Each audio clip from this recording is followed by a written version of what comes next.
Bueno, hola, buenas tardes, ¿cómo están? Hoy es lunes 29 de mayo del 2023 y vamos a dar comienzo a las clases de hoy, que son las novenas clases de esta semana. Bueno, acá me acompañan en la clase el doctor Marcos Aymar, que es el adjunto, el licenciado Hernán López Morales, que es el jefe de trabajos prácticos, y vamos a, entre los tres, dar este teórico correspondiente al día de la fecha. Mi nombre es María Clara Areta, y saben que estamos en la asignatura Salud Mental de la Escuela Superior de Medicina de la Universidad Nacional de Mar del Plata. Bueno, en esta novena clase, en la clase número 9, vamos a dar, o vamos a intentar dar, lo que llamaríamos prevalencia y urgencias en psicosis, y luego la otra clase que vamos a dar neurosis. En primera instancia, bueno, me alegro de estar de vuelta. Saben que en 2 semanas vieron los teóricos del año pasado porque yo viajé al exterior porque tuve un congreso de psicoanálisis, ¿verdad? Bueno, fue por eso que no estuve. Ustedes habrán visto los teóricos, se hicieron los prácticos correspondientes, y lo que vamos a tratar de ver hoy es determinadas prevalencias que ustedes, como médicos y médicas generalistas, pueden ver en su consulta cotidiana.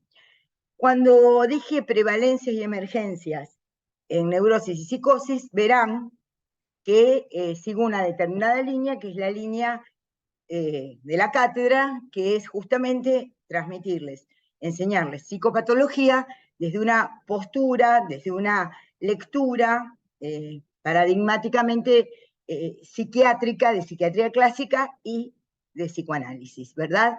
Con todo lo que eso implica la psiquiatría clásica, entender determinados cuadros y al mismo tiempo ver cuál es su terapéutica y su conducción, digamos. A veces la conducción de una emergencia o de una de algo, de una emergencia, ya les dije en otra clase que emergencia corresponde al anglicismo emergency, en realidad se dice urgencias, bien dicho en castellano, ¿verdad? Se dice urgencias, lo que pasa es que prevalece tanto la palabra emergencia que lo tenemos muy incorporado en nuestro cotidiana forma de hablar. Cuando digo psicosis y neurosis, ustedes tienen el forzadísimo mapa de la clínica que ya han visto, y ven que son como dos continentes, ¿no? Neurosis y psicosis, y en el medio hay un continente intermedio, un istmo, podríamos decir, de esos cuadros que a veces no encuadran ni en una, relativamente en una, ni en otra. La cuestión de la prevalencia y emergencia, de por qué el nombre de esta clase, tiene que ver que como ustedes como médicos generalistas y médicas generalistas, lo importante es que ustedes puedan resolver, ya sea en el momento de la guardia o ya sea en el consultorio externo, con determinados criterios. Criterios que a veces van a ser actuar en el momento, y otras veces el actuar en el momento implica detenerse, tranquilizarse y saber cuándo hay que derivar. Entonces, resolver la urgencia no es solo empezar a dar medicación, no es solo hacer una importante o espectacular maniobra verbal ni medicamentosa. Justamente recuerden el instante de ver, el tiempo de comprender y el momento de concluir. Y eso en la urgencia o en el consultorio externo lo lleva a pensar ante qué situación están, poder hacer un diagnóstico presuntivo de lo que está pasando y advertir, sobre todo si están ante un cuadro orgánico o un cuadro psíquico. Ojalá que en el curso de la materia de esta que han cursado, ustedes, porque yo me quedé pensando mucho, hayan podido comprender, entender qué es la categoría de lo subjetivo, qué es la categoría de lo psíquico, qué es el concepto de lo psíquico. Porque ese es uno de los desafíos que están pendientes, digamos, que siempre están pendientes, y que ustedes como médicos tienen que entender lo que deriva de un cuadro orgánico y de lo que deriva de esa otra categoría, de esa otra conceptualización, que es lo psíquico. Entonces, en primera instancia, ante un paciente que está mal, ¿y a qué llamamos mal en salud mental? A que está angustiado, a que no puede impedirse, esto es muy importante, porque un paciente inhibido probablemente ustedes no lo vean, no lo vean nunca en la urgencia, porque nadie va a ir a las 3 de la mañana porque alguien no puede aprender a conducir autos, ni va a ir a las 3 de la mañana porque tiene una inhibición sexual. En general, y no puede conseguir novia o novio, o novie. En general, lo que van a ver es cierta línea de desborde por el lado de la acción, porque justamente estar de alguna manera fisiológicamente inhibido es uno de los, podríamos llamar, presentaciones de la normalidad. Saber que uno quiso, por ejemplo, mandar a alguien a la mierda o enojarse y poder contenerse, decidir que uno quiere hacer algo muy impulsivamente y no hacerlo, eso no constituye una urgencia. Lo que en general constituye una urgencia, ya sea una estructura neurótica, en una estructura border o en una estructura psicótica, es la desinhibición. Ese es el primer concepto que ustedes tienen que saber. Pueden encontrarse con niveles mayores de inhibición en el sentido de la gente que no puede hacer algo, que no puede realizar algo en el consultorio externo. Que vayan y les planteen, doctor, doctora, vengo porque me siento mal, al final quería estudiar y siempre lo estoy posponiendo, realmente me siento mal porque quisiera tener mayor libertad sexual que no tengo. Esa es una consulta de consultorio externo.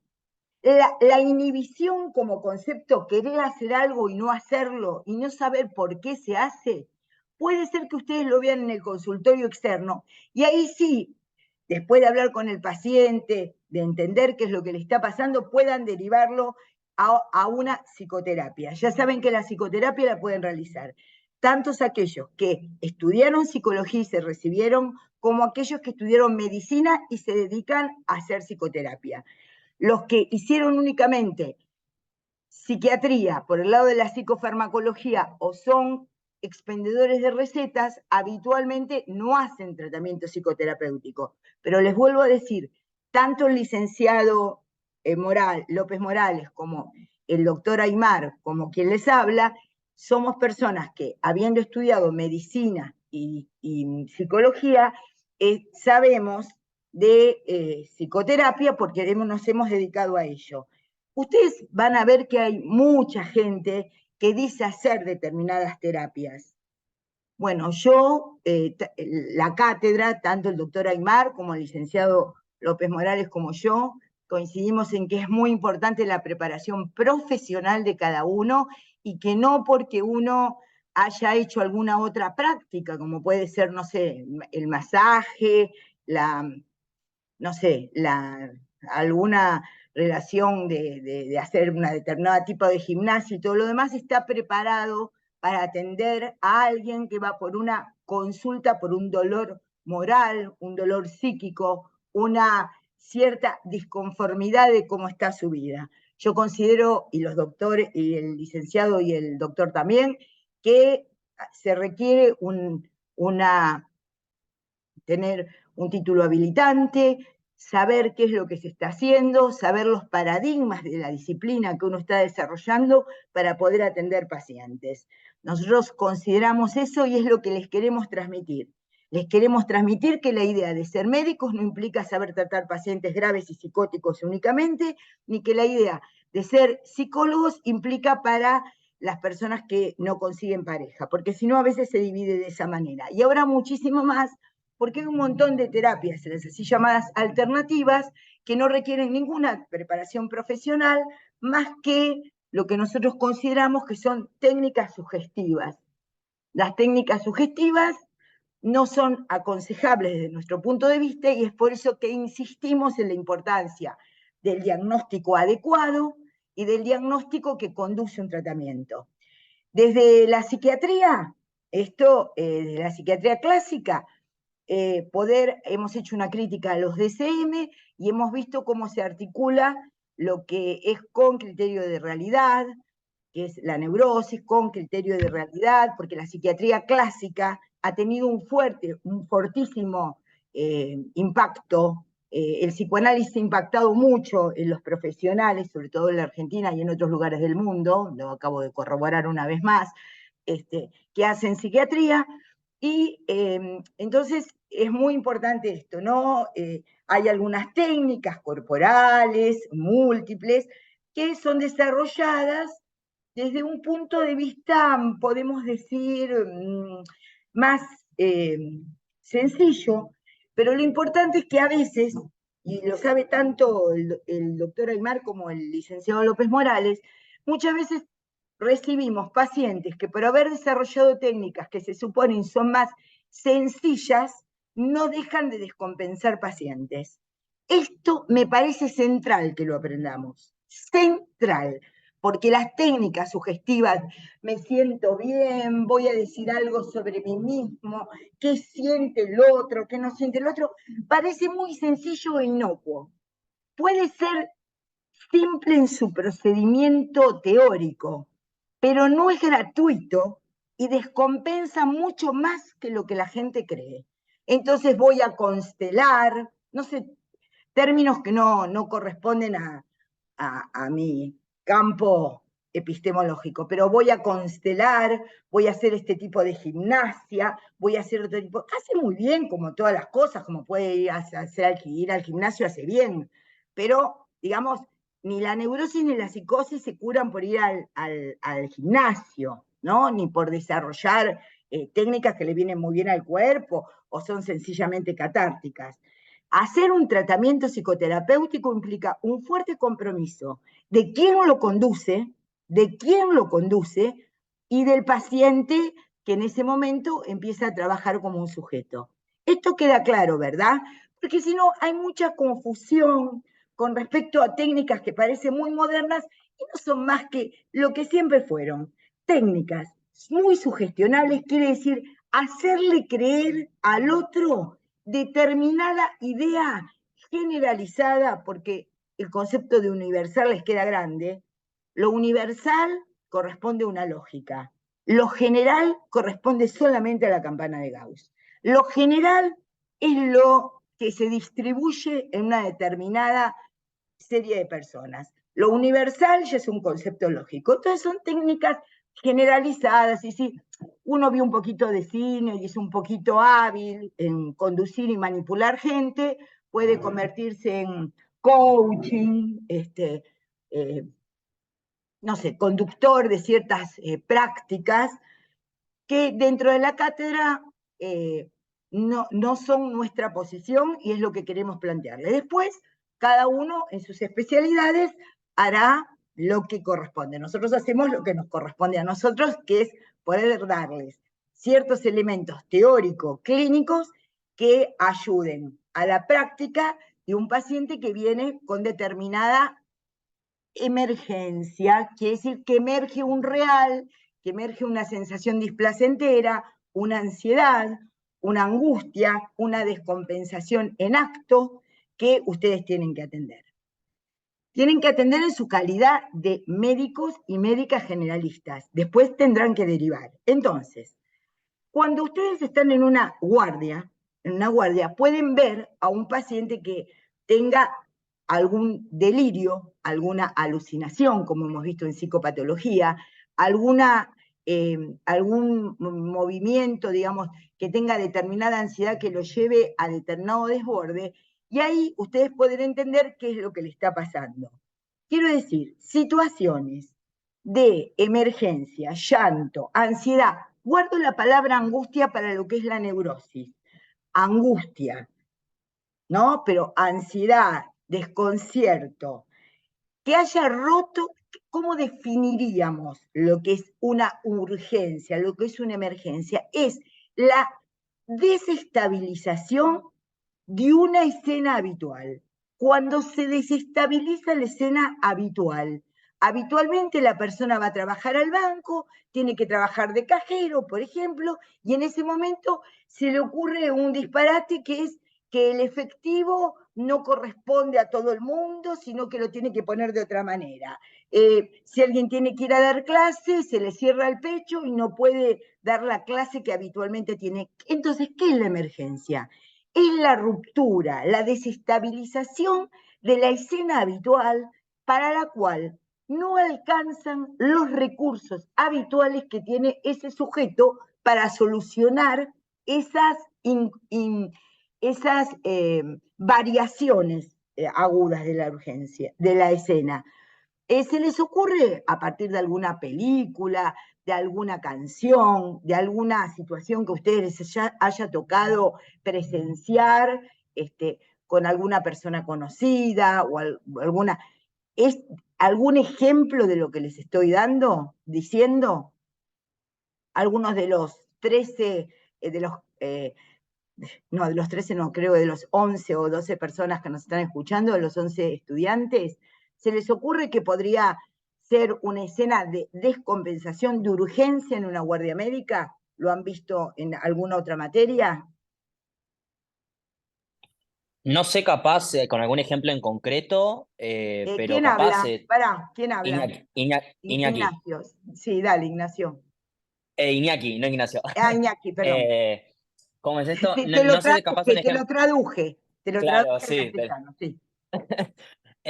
no sé si un ejemplo en concreto, capaz, pero todo esto que hemos visto de la esquizofrenia del paciente que tiene precisamente el brote y empieza a tener alucinaciones o delirios que rompen con la escena habitual, podría ser un ejemplo claro de una Claro, emergencia. exactamente. Ese caso que das vos, ese ejemplo, se llama justamente descompensación en la psicosis. Quiere decir, el paciente psicótico estuvo estabilizado por la medicación y la psicoterapia y por alguna razón se desestabiliza.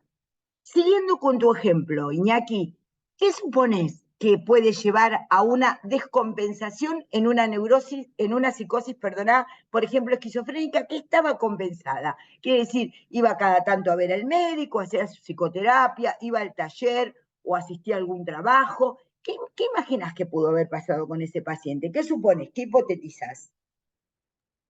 Y capaz que el brote esté asociado a algún trauma que se pone de manifiesto en alguna situación en concreto, no sé, decirte eh, que haya algún tema de trasfondo capaz con los hijos y ve alguna escena con un hijo de un tercero y eso efectivamente desata el brote, Muy bien, algo así, no sé. muy bien, muy bien. Otra muy habitual, ¿sabés cuál es? No sé si a alguno se le ocurre o alguno lo puede hipotetizar. Que hayan dejado de tomar la medicación por una causa. Eso es muy habitual. Muy. Ay, no, la semana pasada no pude ir a comprarle la medicación. Ahí Marcos me puede, no puede. Ay, ¿sabe qué pasa, doctor? Es que la semana pasada no fuimos a comprar la medicación o porque no teníamos plata o porque.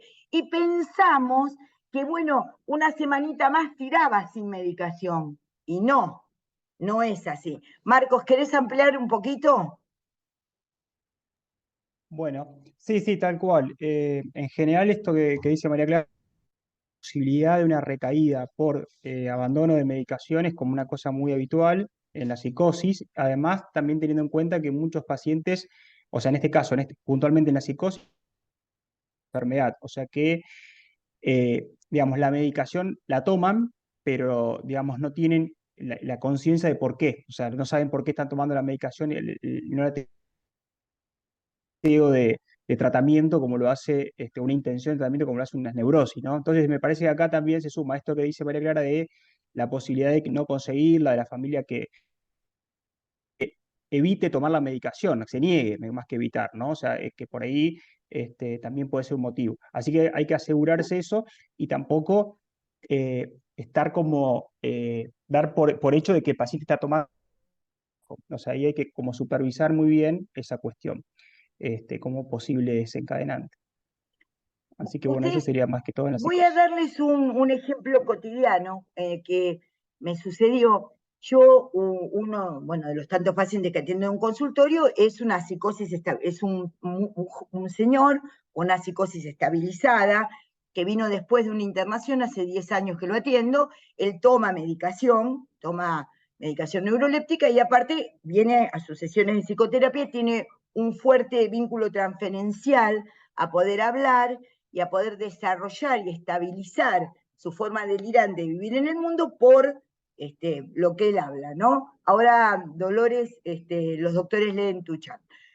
Y en la pandemia, obviamente, cuando estábamos con reclusión, tenía que atenderlo por Zoom, porque no podía atenderlo de otra manera, y aparte se habían agravado muchísimo sus síntomas paranoides. Estaba totalmente, pensaba que si apoyaba, se había pasado con el barbijo por la calle cuando había habido a hacer una compra y había tosido un señor en la otra esquina, eso podía transmitirle el virus del COVID, o si la mamá había apoyado la mano al lado de una taza que él había tomado, podía transmitir, estaba asustadísimo con respecto a el COVID. Ahora adviertan que él tiene un delirio de base. El delirio, uno podría decir, tiene un delirio místico, ¿no? Y un delirio que podríamos llamar una base muy culpógena. Entonces, este señor en un momento tenía sesiones por Zoom y me llama en un momento que no era su habitual horario. Él es muy cumplidor con respecto al tratamiento y la familia está muy comprometida con esto, ¿no? Él lo que dice es siempre agradezco a la medicación, que no me permite tener ideas tan tremendas, y también al psicoanálisis, dice él, digamos, en relación a que yo puedo venir a hablar de lo que me pasa. Entonces me llama y me dice, María Clara, te quiero pedir algo. Yo sí, fulano, ¿qué necesitas? Te quiero pedir que si me llegan a internar por COVID, no te olvides de ir a verme y de pedirle a los médicos que me den la medicación, aunque yo esté inconsciente, porque yo le tengo más miedo a no tomar la medicación y sufrir lo que he sufrido cuando no estaba medicado que a morirme de COVID. Fue algo que me impactó tanto, yo le dije, tenés mi compromiso de que yo voy a estar, si vos llegás a enfermarte, le dije, no es digamos, no es muy, porque no era estadísticamente posible que él se enfermaba y se cuidaba mucho, pero nadie podía asegurar eso, la mamá no tanto, es una señora grande y no se cuidaba tanto. Pero ustedes fíjense cómo, teniendo un delirio, teniendo un diagnóstico de una esquizofrenia paranoide, con gran nivel de delirio, por eso digo, está entre una esquizofrenia y una parafrenia el señor, ¿no? Porque tiene fuertes niveles de, es un hombre muy inteligente, con mucho nivel de producción, ¿no? De producción mental, que no es típico de las esquizofrenias, por eso digo, es entre una parafrenia y una parafrenia. Pero cómo él, aún entendiendo y temiendo muchísimo lo que era el COVID y cómo veía que la gente antes de ser vacunada se moría, cómo él, habiendo sabido lo que era sufrir alucinaciones auditivas, voces dialogadas de segundo grado, que lo habían llegado a internarse, en ese momento que había sido internado, después del cual me lo derivan, hizo una panoftalmitis de tanto, la voz le decía que se tenía que limpiar el ojo, tanto se había tocado el ojo que había hecho una panoftalmitis que puso en riesgo el ojo, la infección que había hecho en el ojo hace 10 años atrás, pensando casi que por ahí debían enuclearle, quiere decir sacarle el ojo. Ustedes, porque él tiene un delirio con respecto a que el ojo se le parta, y eso tiene que ver con un posible ataque de homosexualidad dentro de su delirio, ¿verdad? Ustedes piensen esto, cómo él no es que es un neurótico porque está estabilizado, pero cómo la medicación y la psicoterapia lo llevan a poder, ¿qué? ¿Corregir del todo la estructura? No, la estructura no está corregida, pero cómo tiene mecanismos de protección que lo llevan a pedir ayuda y a entender cuál es su criterio de situación. ¿Me explico con este ejemplo? Lo que es una psicosis compensada de lo que es una psicosis descompensada. Y es una parafrenia paranoia. ¿Se entiende?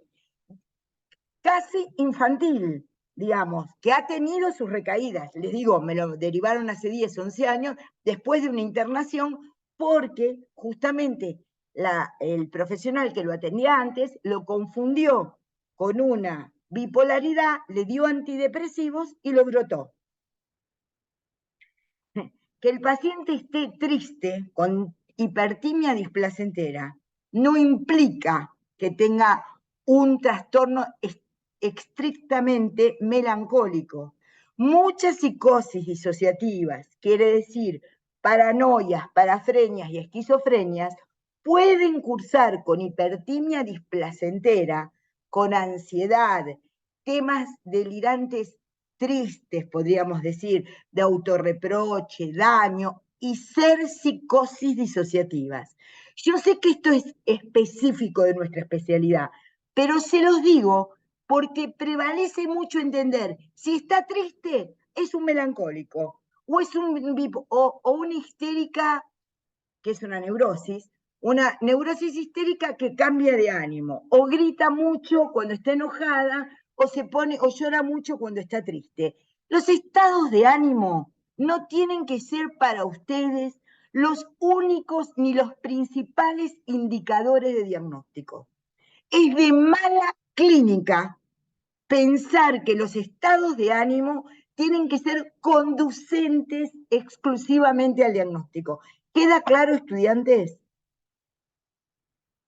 Una persona puede estar triste y corresponder a la neurosis, a los borders o a la psicosis. Una persona puede estar exaltada transitoriamente y corresponder a cualquiera de las tres estructuras. Una persona puede estar triste o puede estar con un ánimo exaltado y puede ser grave, moderado o leve. Hay otros elementos a tener en cuenta: si tiene ideación suicida, si no puede contenerse, si el diálogo con el otro no lo calma. Eso tienen que ser elementos que ustedes tienen que tener en cuenta para la derivación a un equipo de salud mental. No solamente si está triste o habla mucho o habla poco, porque una persona puede hablar poco y estar peor que nunca, y una persona puede hablar mucho y estar peor que nunca. Es una especialidad, la salud mental y la psiquiatría, como médicos nosotros, en donde parece sencilla, pero no es sencilla de practicar, de hacer una buena práctica dentro de la especialidad. Marcos o Hernán, no lo tengo en cámara, Hernán. Si pudieran ampliar esto, quizás con algún ejemplo. Sí, un poco esto, por eso también nosotros cuando damos toda la parte psicosemiológica, ¿no? Vemos, además de todo lo que tiene que ver con la ideación, el pensamiento, un poco también teniendo en cuenta esto, ¿no? Que uno si solamente ve al paciente en la cuestión afectiva y no tiene en cuenta lo demás, es, decía María Clara, un diagnóstico preciso, porque ustedes imaginen a alguien que está temiendo de ser perseguido y que lo van a matar, claramente la afectividad comprometida, al igual que alguien que a lo mejor está justamente con ideas de culpas propias de un cuadro depresivo, y el tratamiento va a diferir en base un poco de la clase, María Clara, de cuanto al diagnóstico, porque no es lo mismo tratar a una persona con depresión que con un cuadro psicótico. Y el tratamiento en salud mental, hay poca respuesta, o sea, los pacientes no siempre, a pesar de dar un diagnóstico adecuado, tienen Una buena respuesta. una buena respuesta a la terapéutica farmacológica. Pero imagínense que muchas veces está equivocado el diagnóstico, o sea que si el diagnóstico es equivocado, estamos más lejos, generalmente hacemos más lío en el paciente. Entonces, esto digamos, de ser como muy claros en tratar de llegar a un diagnóstico lo más preciso posible es bueno, justamente lo importante. Por Y si supuesto que después, ustedes no pueden, porque no saben, porque no lo tienen los elementos, porque en 10 clases no van a aprender lo que nosotros aprendimos en años. Eso pasa. Bueno, lo derivan, pero no cometen ven cómo solucionar en el momento. Si una persona joven viene con una exaltación de ánimo, dice, viene con pérdida transitoria del principio de realidad, pero saben que estuvo consumiendo, obviamente lo primero que van a pensar es que es una descompensación. Ustedes no saben en qué estructura, pero por, por la droga que haya estado tomando, ya sea un exceso en el consumo de sustancias legales o no legales, digamos, pero eso de la droga por entretenimiento, en general cuando la gente se descompensa se terminó el entretenimiento, ¿saben? Porque es muy lindo plantear la toma de sustancias como entretenimiento. Claro, hasta que el paciente se descompensa, ¿eh? Y ya pasó el entretenimiento. El entretenimiento se pasó. Aparte, les voy a decir algo que puede sonar muy poco académico dentro de un teórico, pero como siempre lo digo, Diego Maradona, que es uno de mis ídolos con un montón de cosas, pero Diego deben haber tomado la mejor cocaína, miren cómo terminó. Con esto quiero decir que no es tan sencillo decir, sí, lo toma por divertimento, fuma los fines de semana, Alfazo, ¿no? Fuma los fines de semana, se alcoholiza de tal manera, sí, sí, siempre y cuando el cuerpo y la estructura psíquica lo resistan. Después aparece la descompensación que ustedes van a ver en la guardia. Descompensación que ustedes van a ver en la guardia. Obviamente van a ver descompensaciones que tienen que ver más en el cuadro, por ejemplo, en el ámbito orgánico, quiero decir, si están tomando, vienen de una fiesta electrónica y vienen descompensados, ustedes obviamente se van a ocupar más de la hipertensión que produjo la anfetamina, es dextroanfetamina, ¿no, Marcos? Es lo que toman, sí, o no sé, o es una anfetamina, la metanfetamina, La ¿no? meta, Van a ver más las de compensación que da por hipertensión y trastorno del medio interno la metanfetamina, que ustedes se van a empezar a ver si es un neurótico, si tiene complejo de Edipo. No, nosotros se los damos porque ustedes lo tienen que saber, pero porque ustedes lo tienen que saber porque tienen que ayudarles a entender el cuadro emergente. El cuadro emergente es de la estructura, pero ustedes lo que van a ver es la emergencia. ¿Me explico lo que digo o no? Si está descompensado y los familiares le dicen, está tomando, les doy ejemplos, olanzapina, risperidona, y para la noche no sé, Marcos, una quetiapina, puede ser, ¿no? Un protocolo así. Y el médico les dice, ya el médico tratante les dice que es una psicosis, ustedes no van a empezar a desconfiar de lo que está dando. Bueno, por ahí no lo tomó y lo importante es poder calmarlo. Yo tengo este criterio. Si el paciente estuvo compensado con una determinada medicación, ¿no? Antipsicótica, que está mal decir antipsicótica porque como ya les explicamos, algunas medicaciones que se llaman antipsicóticas se dan en cuadros que no son psicosis, ¿eh? Quiere decir una medicación neuroléptica, y está descompensado, tienen que ver que no sea algo orgánico o que esté infectado, ya saben, traumatismos, etcétera, etcétera, ¿no? Trastorno del medio interno, y si no, se le da algo de la misma medicación que está tomando, por ejemplo. Eso es de buena clínica hasta que lo ve un psiquiatra al día siguiente. ¿Me entienden? No es lo mismo darle 50 miligramos de quetiapina a un paciente que está tomando quetiapina que no a una joven de 17 años que viene porque se peleó en un cuadro familiar, usted le van a empezar a dar quetiapina. ¿Se entiende esto que digo? Entonces, repetir la misma medicación que está tomando, porque no la tomó en un cuadro de excitación, es conveniente. ¿Por qué? Porque ustedes no alteran la habitual forma que tiene ese paciente de estar compensado. Hernán, no sé si querés comentarnos algo que tenga que ver con esto que estamos diciendo. No, que está bueno que hagas esta aclaración, María Clara, bueno, con Marcos en la comisión en la que compartimos y también con el resto de los docentes. Trabajamos bastante la semana pasada esta dimensión de lo fenomenológico, ¿no?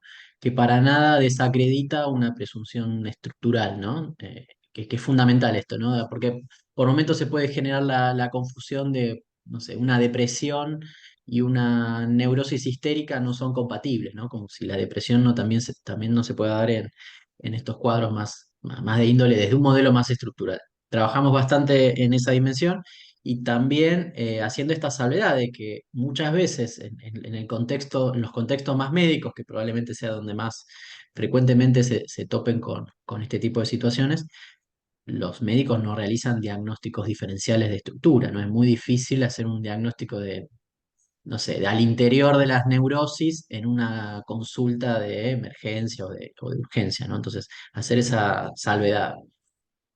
Y por otro lado, en el seminario 3, que Lacan dictó, que se llama la psicosis, Lacan dice algo que les puede servir a ustedes para esto, algo que tiene que ver con muchísima teoría, pero que se puede usar acá. El fenómeno siempre remite a la estructura.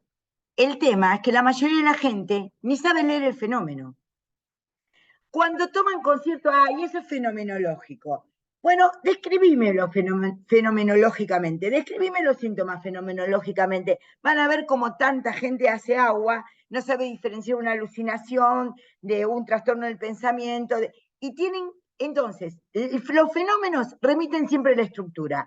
Ustedes van a tratar de ver determinados fenómenos. El que está muy excitado habrá que calmarlo, siempre partiendo de la idea de que ustedes tienen que diferenciar cuadros orgánicos, no se van a confundir la excitación por una hipoglucemia de un brote esquizofrénico que le haya dado esa noche al paciente, ¿no? Porque si el paciente viene confuso, como ya les dijimos en una N cantidad de veces, si ustedes ven un paciente confuso, van a tratar de diferenciar siempre lo orgánico, ¿no? Y van a tratar de pensar eso.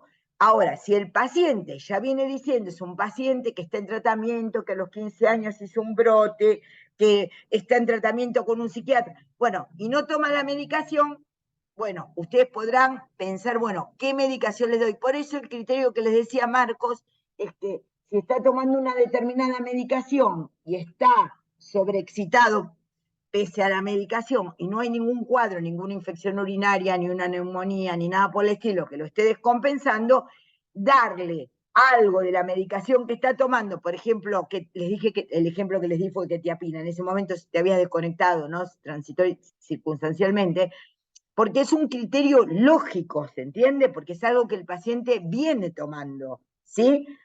Eh, o,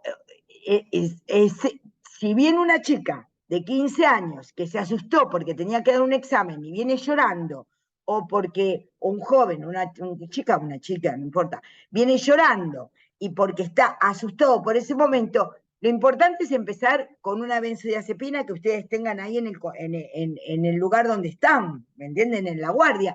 No van a darle de entrada un neuroeléptico. Marcos, esto Sí, ahí me sí, parece. sí, sí, sí, tal cual. Me parece importante esto de preguntar lo que los antecedentes, en este caso sería de medicación farmacológica utilizada, tanto para saber qué dar y para saber qué no dar. Exactamente. Porque uno también puede decir a la familia, ¿qué tomó? Bueno, viene tomando, como se puso recién el ejemplo María Clara, no sé, 100 miligramos, 200 miligramos de quetiapina, por ejemplo. Bueno, ustedes, si viene tomando eso y tienen que agregar, claramente es algo que ya lo viene habituado, lo viene tomando, es preferible, por supuesto, aumentar la dosis siempre y cuando el prospecto, digamos, ustedes tienen que, si no se acuerdan, mirar cuánto se puede dar de ese medicamento, ¿no? Porque también si viene tomando 20 miligramos de olanzapina y lo máximo son 20, digamos, ya no pueden darle más. Pero eso, bueno, ustedes eso lo van a mirar en última. Si no lo saben, se fijan en el prospecto.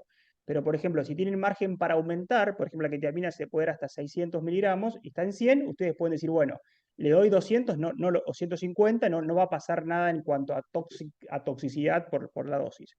Y si ustedes dicen, bueno, la familia le dice, él tomó, no sé, en su momento aloperidol y le dio una distonía, digamos, estuvo muy complicado, ustedes saben que eso, por ese lado no tienen que ir, en el caso de que, bueno, esté con una cuestión psicótica.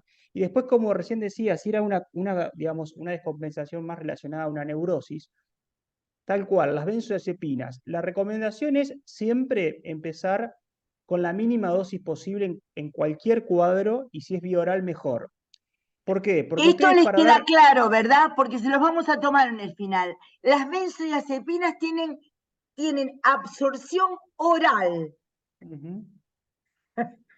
Exacto. Se tienen que dar por vía oral, vía oral, y como les decía, la menor dosis posible. Es preferible volver a repetir la toma o decirle al paciente, si con eso no te calma, toma un poquito más, que si no tienen idea de la dosis, darle una dosis muy elevada. Porque me ha pasado muchas veces que veo un paciente que me dice, a mí el clonazepam me da mucho sueño, me dio y me tumbó. Y cuando le preguntamos cuánto le habían dado, a lo mejor le dieron 2 miligramos a alguien que nunca tomó, y es una Eso es una locura. locura. Entonces, no es el fármaco, sino es la dosis. Esto pasa en la medicina. Ustedes lo están viendo esto en farmacología en general, pero esto estamos hablando hoy de la particularidad de las benzodiazepinas. Si están en un cuadro de excitación donde el paciente no accede a tomar una medicación por vía oral, ahí recurren recién a la vía intramuscular. Pero en el caso solamente de una excitación y que el paciente no acceda a la vía oral. Si no, no tiene sentido dar por pinchar. Eso olvídense. Algo que lo hemos hablado en años anteriores, el tema de la medicación de depósito. Para ustedes está prohibido. O sea, ustedes no pueden Está usar antipsicóticos. prohibido Sí, dar medicación es, es, psiquiátrica de depósito. es Prohibido. Claro, es una mala praxis, porque ustedes ahí tienen un problemón si generan un Ustedes no, el efecto paciente adverso. también. Sí, es paciente y usted después como médico responder ante la A la pregunta de mala por qué lo praxis. di. Claro, la mala praxis. ¿Por qué? Porque el antipsicótico depósito no es que esté mal utilizarlo, pero hay que conocer la forma de prescripción. Se empieza por la vía oral, por ejemplo, usted le quiere dar haloperidol de depósito, empieza por la vía oral, van viendo la tolerancia y después se pasa a una presentación de depósito con un diagnóstico muy adecuado del cuadro. Lo hacemos los especialistas, o sea, ustedes no se tienen que meter en eso. Ni Si es tienen de, que dar si, estabilizadores del ánimo, ni mucho menos litio. Esas son claro, medicaciones que no deben utilizar los médicos generalistas. claro. Y después el tema de los antidepresivos, que uno dice, bueno, no pasa nada, es un tema también, porque hay ciertos pacientes, por ejemplo, en menores de 24 años, que hay un aumento del riesgo de suicidio con los antidepresivos, principalmente las primeras semanas. Entonces uno tiene que estar muy alerta a ciertas precauciones de advertencia del uso, que no es que no se puedan utilizar, porque se dan, pero hay que saberlos utilizar. Si ustedes le dan un antidepresivo en la guardia a un paciente y no lo citan nunca más, o sea, el paciente se va a la casa, empieza con la medicación y empieza con idea suicida o una activación a cuadro maníaco, o en el caso de como te contaste vos, María Clara, digamos, Claro, a este descompensa. paciente con un cuadro de una psicosis disociativa, porque tenía ideación triste, le da anafranil. ¿Qué hace? Claro, Obviamente lo brotó. lo brotó. Entonces, por ahí no es que esté, digo, no que no se queden con la cuestión, porque es un poco más complejo y amplio, de no poder utilizar en menores de 24 años antidepresivos porque se dan, pero hay que tener como un cierto criterio de uso y es como bastante complejo para alguien que no es especialista. Entonces, ustedes, porque hay que citarlo, hay que evaluar un par de cuestiones muy, muy particulares que van un poco más allá de esta clase, pero sí lo que yo quiero que les quede claro es, ustedes no pueden darle a un paciente, no sé, fluoxetina, se va a la casa y no lo ven nunca No, más. no. Para eso, si no van a tener la posibilidad de volver a verlo o no están capacitados, utilicen benzodiazepinas. Que eso en realidad es como lo Vamos más a ver rápido en las acción. benzodiazepinas más habituales, ¿no? Las más Clonazepam, habituales, claro, clonazepam, alprazolam. alprazolam y lorazepam son las tres más usadas. La dosis equivalente, esto le pueden servir para si el paciente viene tomando 0,25 miligramos de clonazepam, equivale a 0,5 de alprazolam y a 1 de lorazepam. Vamos a O volver a sea, decirlo, Marcos. sí, 0,25 miligramos de clonazepam son las tres benzodiazepinas más potentes. ¿Qué quiere decir más potentes? Que necesitamos menos dosis para obtener el mismo efecto. Entonces, las más potentes son clonazepam, alprazolam y lorazepam. La equivalencia entre ellos, aproximada, porque es más o menos aproximada, es 0,25 de clonazepam, 0,5 de alprazolam y 1 miligramo de lorazepam. O sea, si viene tomando 1 miligramo de lorazepam, usted lo quieren pasar a clonazepam, tienen que darle 0,25, no 1 miligramo de clonazepam, porque clonazepam es más potente, por lo cual requiere menos dosis para hacer el mismo efecto. Vamos a decir el nombre más habitual del clonazepam, Sí, que el es más el habitual es el Rivotril. conocido, sí, es el Rivotril, el Y Trapax es clonazepam. el Clonagin, el Neuril son clonazepam, que pueden encontrar, hay más de 20 laboratorios que lo producen. Después tenés el Trapax, que es el nombre comercial más conocido del Lorazepam, y el Alplax, por ejemplo, o el Xanax, son del alprazolam. Alprazolam. Claro. Hagan la regla, alprazolam, Xanax, ¿no? Y el otro, bueno. Pero Y Alplax. otra cosa que les queremos decir, y lo hemos vivido últimamente por una cuestión conocida. Cuando un paciente, ustedes son médicos clínicos, son médicos generalistas, reciben una persona grande, no sé, de la tercera edad, no sé, grande, y el familiar le dice, todas las noches toma 0,5 1 miligramo de alprazolam. Entonces lo van a internar porque tiene una neumonía. ¿Qué le hacen? Le sacan la medicación. No, no le tienen que sacar la medicación. Porque una cosa es si ustedes son internistas. Si ustedes son internistas, el internista, ya por la especialidad que tiene, sabe cómo manejar las excitaciones psicomotrices, sabe perfectamente cómo manejar las excitaciones psicomotrices. No se lo tenemos que enseñar nosotros. Nosotros hemos hecho muchas interconsultas de terapia intensiva con el doctor, digamos, bueno, con el doctor Elefante, con el doctor Miguel García, en el IGA. Teníamos muchísima conexión con terapia intensiva, ¿no? Con el doctor Tevez, con el doctor Montrul, pero lo hacíamos, y ustedes tienen al jefe de terapia intensiva como profesor, el doctor Esperati, que es el HPC, del Hospital Privado Comunidad. Son personas que manejan perfectamente las excitaciones psicomotrices en terapia intensiva. El problema es hasta que llega a terapia intensiva, porque el médico de piso, que son ustedes, el tipo que está de guardia o la tipa que está de guardia, ¿qué le hace? Le saca a la persona el 0,5 o 1 miligramo que toma de clonazepam, lorazepam. No deben hacerlo, tienen que mantener, porque si no el paciente hace una abstinencia y ustedes no saben diferenciar los síntomas de la neumonía que de la abstinencia. ¿Queda claro esto? ¿Queda claro esto? El paciente, si llega a la guardia, supónganse, se fracturó un señor mayor, una señora mayor, se fracturó, tienen que dejarlo. Bueno, pero él a la noche toma la pastillita, le dice el familiar, una celeste, una rosa, la gente dice así, entonces uno tiene que estar pensando qué está tomando, si es celeste, rosa, pues no sé por qué los laboratorios no hacen como la misma graduación, todo de 0,25 en un color, todo de 0,50, hablo de las benzodiazepinas. Entonces uno tiene que estar diciendo qué marca está tomando, ay, no sé, la misma que toma mi cuñada, dice la gente. Bueno, uno más o menos le calcula, porque es así. ¿Por qué hay que dársela? Porque es lo que viene tomando por ahí hace 10 años la persona. ¿Y ustedes qué van a hacer? Una deshabituación con el paciente fracturado, con el paciente con una infección urinaria, No, ustedes tienen que mantener la misma medicación. Miren, les cuento algo que tiene que ver. Me acuerdo de un hermano, uno de mis hermanos que lo habían tenido que operar de el talón de Aquiles. Entonces yo voy a la mañana, le digo, che, ¿tomaste la medicación antihipertensiva? Yo qué sé, me dice mi hermano, me dieron medicación, pero sí, me la deben haber dado, dice mi hermano. Sí. Entonces yo voy al office de enfermería y le digo, hola, ¿qué tal? Yo soy médica, yo qué sé, era en Buenos Aires, ¿no? Le digo, ¿le diste la medicación? Le digo a la encargada de enfermería, ¿le dio la medicación antihipertensiva? Y la caba de enfermería responde, acá vino por el talón de Aquiles. Entonces yo le digo, sí, ¿sabe qué? Yo entiendo que vino por el talón de Aquiles, pero sería muy bueno que nos lo lleváramos con una ACV, ¿no?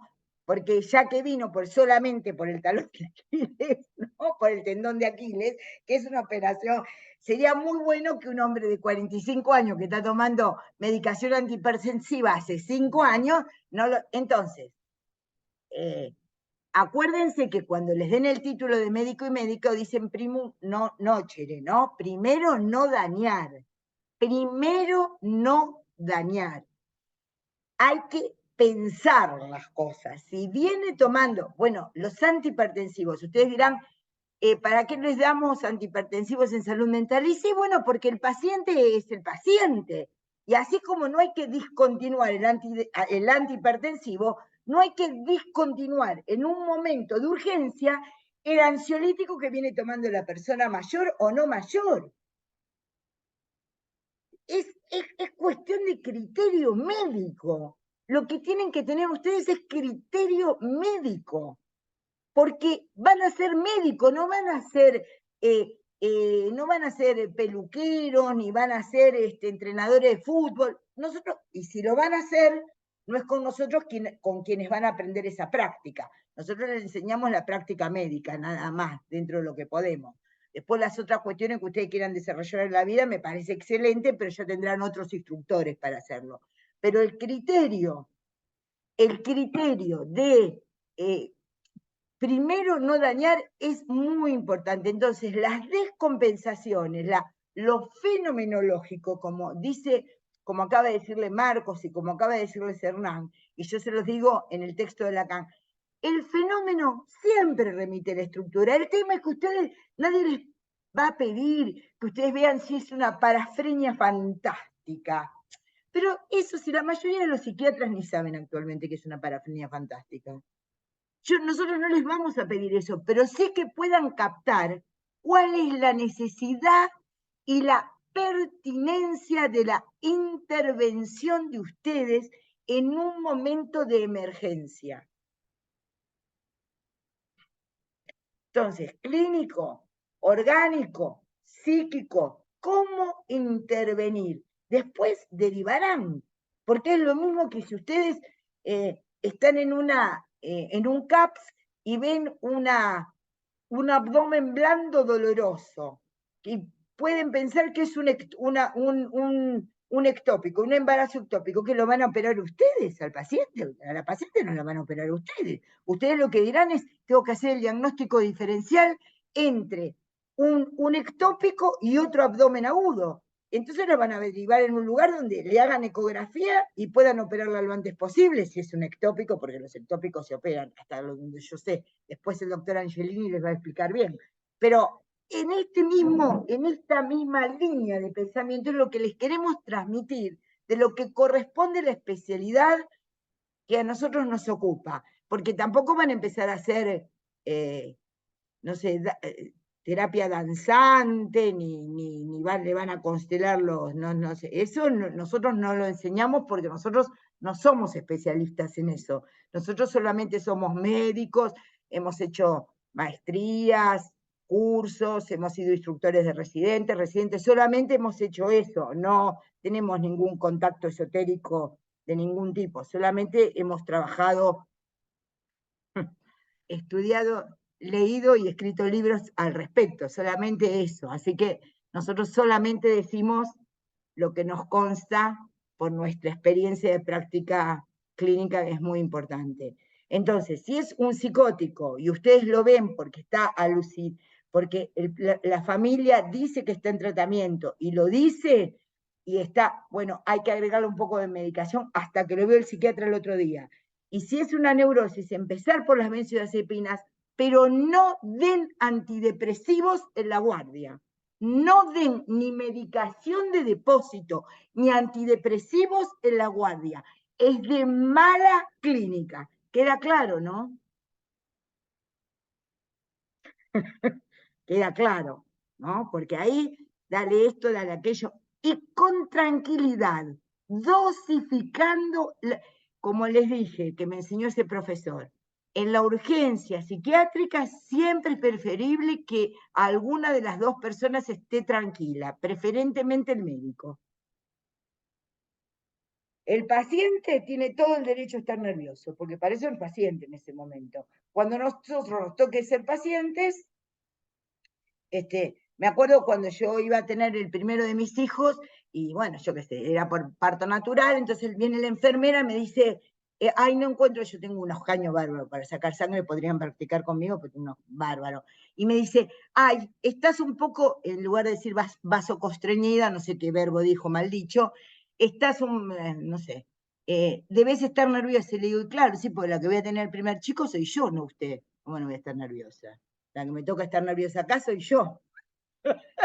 No, no va a estar nerviosa, no va a estar nerviosa la enfermera. Miren si o el obstetra se pone nervioso cuando va a tener el chico. No, no, si usted, el nervioso siempre es el paciente, el derecho a los nervios es del paciente. Si ustedes, en su calidad de médicos y médicas tratantes, están nerviosos, le piden ayuda a otra persona del equipo, porque pueden ponerse nerviosos por la inexperiencia, pueden ponerse nerviosos porque no sepan, hay muchas situaciones, pero el hecho es este. Lo que vamos a tratar de decir antes de terminar la clase es, Marcos, te pediría si podés decir algo con respecto a los alcoholismos agudos que se ven, digamos, ya hemos dicho lo de las metanfetaminas, que hay que controlar la hipertensión, ¿no? Eso no se trabaja con medicación psiquiátrica en la sobreexcitación con metanfetamina, ¿verdad? Yo tuve la experiencia de tratar gente que, no de tratar directamente, sino tratar a los tratantes de las fiestas electrónicas. En general, Sí, los cuidados son clínico-médicos, ¿verdad? Del medio tal interno, cual. pero Sí, sí, sí, tal cual. Bueno, un poco ahí relacionado a esto, vamos a empezar, le voy a comentar un poquito el tema del alcohol. Cuando una persona llega intoxicada con alcohol, en general, lo que también hay que tener en cuenta ahí es la probabilidad de un síndrome de abstinencia. Digamos, perdón, cuando viene consumiendo alcohol y dejó de consumir alcohol, pueden hacer lo que es en una internación el síndrome de abstinencia, ¿no? Ahí en ese caso, lo que se puede no se utilizar es escuchó, no benzodiazepina. se escuchó, Marcos, disminuyó el audio. Lo que se A ver, ahí, llama, lo que es el síndrome de abstinencia, que eso lo pueden ver bastante común en un paciente que ingresa, tal vez que sea una persona que sea alcoholista, por ejemplo, y entra a una guardia, porque hace unos días que no consume alcohol, entra con un estado confusional y generalmente de excitación psicomotriz. Ahí en ese caso se pueden utilizar benzodiazepinas, que es lo que, digamos, uno de alguna manera puede como mitigar los síntomas de abstinencia, porque las benzodiazepinas actúan en un lugar similar a donde actúa el alcohol, el mismo receptor que es el receptor GABA, y uno puede regular esos síntomas con eso. Después, como dice María Clara, en los casos de intoxicación en general es más manejo clínico, o sea, son más manejos clínicos que psiquiátricos, ¿no? O sea, un intoxicado por drogas o alcohol, generalmente hay que hacer un control muy del medio interno, de lo que es el cuadro clínico, o sea, ahí es más pertenencia de lo que es la clínica médica. A veces en los síndromes de abstinencia nosotros hemos tenido también cuestiones relacionadas a los síndromes de abstinencia donde lo ideal sería tratarlo digamos, en un lugar de clínica médica y que el psiquiatra haga la interconsulta, porque son cuadros donde ponen mucho en riesgo la vida también, digamos, si lo deja solamente en manos de una clínica de psiquiatría, se no muere tenemos el los paciente, medios, les queda claro, se claro, muere, ¿no? se Se muere. Entonces, muere. entonces ahí, viste, está eso que, che, pero vaya para acá, y es un tironeo. Lo ideal es que lo atiendan en un servicio de clínica y que se haga un abordaje de la parte de salud mental, pero con un control clínico, como decía María Clara, del medio interno y toda esa cuestión, ¿no? No tanto desde lo psiquiátrico, me refiero a lo que es exclusivamente psiquiátrico. Nosotros cuando entraban en la guardia de liga, no hace muchos años, entraban, pero iban a terapia intensiva y decíamos, y siempre hacíamos el mismo chiste, bueno, cuando hable, nos llamás, Claro, ¿no? sí, sí, Cuando sí. hable, nos llamás, porque esto es muy importante, que el paciente hable y sea coherente en su discurso, que no esté confuso, ya uno interviene. Pero el tema es los primeros momentos que son de urgencia clínica y de urgencia de Sí. vida, ¿no? Sí, sí, el riesgo de convulsiones que pueden llegar a tener y demás, el manejo es claramente clínico, ¿no? Entonces ahí, bueno, me parece que hay que también, digamos, cada lugar tiene Su protocolo. su protocolo, exacto. Y después, bueno, también esto de las intoxicaciones muchas veces pasa En el cuando vienen alcoholismo agudo, sobre todo, Marcos. en el alcoholismo agudo, intoxicación por alcohol, el paciente con alcoholismo agudo, lo mismo que decía recién, el manejo del medio interno y se pueden utilizar alguna benzodiazepina. Más que todo en ese caso sería si el paciente está muy excitado, básicamente, ¿no? Para tratar de calmarlo un poquito, más que eso, digamos, no se puede no. Y el tema en la intoxicación por benzodiazepinas, ahí claramente la benzodiazepina no, porque el paciente está intoxicado, manejo clínico, sí la abstinencia que también se suele ver, pacientes que vienen consumiendo muchas benzodiazepinas y las dejan de tomar, a veces como una conducta de abuso, ¿no? Una adicción, me refiero, una conducta de abuso de benzodiazepinas, ahí, bueno, hay que obviamente reponer la benzodiazepina hasta que después se retiran paulatinamente. Pero bueno, creo que lo más importante es que ustedes puedan esto, ¿no? De comprender que su abordaje ahí en las situaciones más de urgencia y esto de lo más recomendado, eh, en el caso de que lo necesiten, algún tipo de benzodiazepinas de vía media, de alta potencia en dosis bajas, como para cuadros así más de ansiedad o de angustia, y bueno, y después dejar lo demás para la especialidad. Y lo que decía María Clara recién, o sea, así como el hecho de no tampoco dar por dar, tampoco retirar, ¿no? Esto también se ve bastante frecuente cuando uno deriva a un paciente. Yo trabajo en una clínica de internación donde tenemos muchos pacientes con varias medicaciones por la gravedad y por ahí solemos derivar a clínica general y no les dan la medicación. ¿Ves? Esto que dice María Clara es bastante frecuente.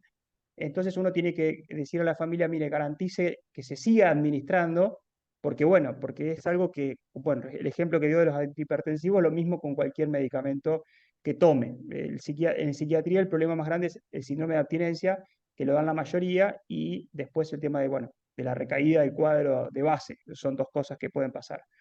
Y después otro comentario así, más que todo comentario en relación a esto, es esto de recién en un momento contaba María Clara el tema de los antipsicóticos, que bueno, tienen el nombre de antipsicóticos, pero que no se usan solamente en la psicosis, que más allá que ustedes no lo vayan a utilizar, tampoco, yo creo que cuando uno no conoce, tampoco tiene que opinar, porque pasa Eso mucho, es esto es muy importante lo que le está diciendo Marcos, no porque ustedes los vayan a utilizar, sino por el efecto que tiene el comentario que ustedes hagan claro, en la consulta médica.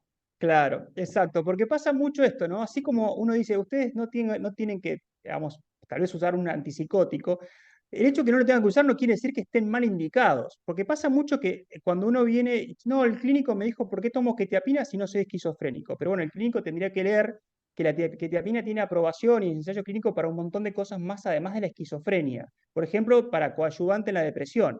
Entonces, ¿cómo ya de por sí decirle a alguien que tiene depresión, un psiquiatra, explicarle que le va a dar un antipsicótico, que en realidad tiene evidencia y está aprobado para utilizarlo como ayudante, un antidepresivo, cuesta un montón, porque a mí no es fácil decirle, bueno, mira, una cosa es tomar metformina y otra cosa es tomar quetiapina, o sea, para alguien que no es psicótico y que no, está muy bien planteado en ciertas cuestiones que son, como siempre decimos, bien prescrito, no en cualquier paciente, ¿no?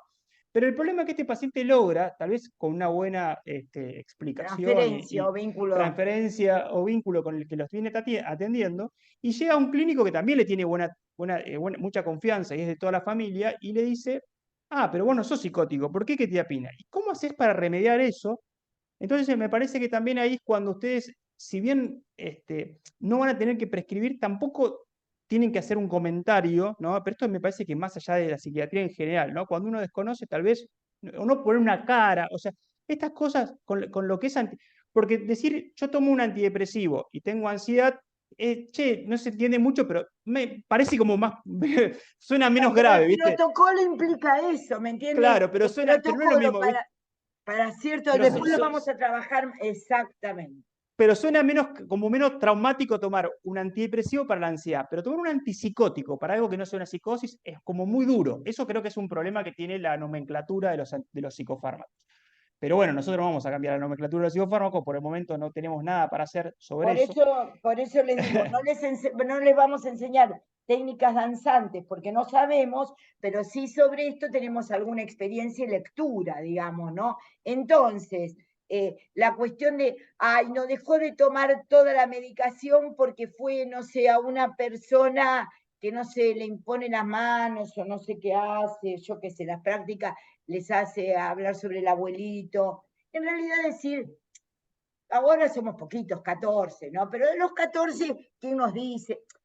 De ser generalidades como verdades, en general pegan, muchachos y chicas. Entonces, ¿quién no tuvo un problemita con la madre? ¿Quién no tuvo un problemita con el abuelo, con el abuelo? No, no es que sepan, son generalidades, se llaman fantasmas, ¿no? Son fantasmas que nos constituyen a todos. Entonces, decir, si va una señora de edad promedio con la marca del anillo, pero sin el anillo, se pone a llorar y está arregladita y llora, y uno le dice, ¿vos tenés algún problema de amor? ¿Y quién no tiene algún problema de amor? ¿No? O vos estás en algún problemita con tu pareja. ¿Se dan cuenta? Son técnicas sugestivas.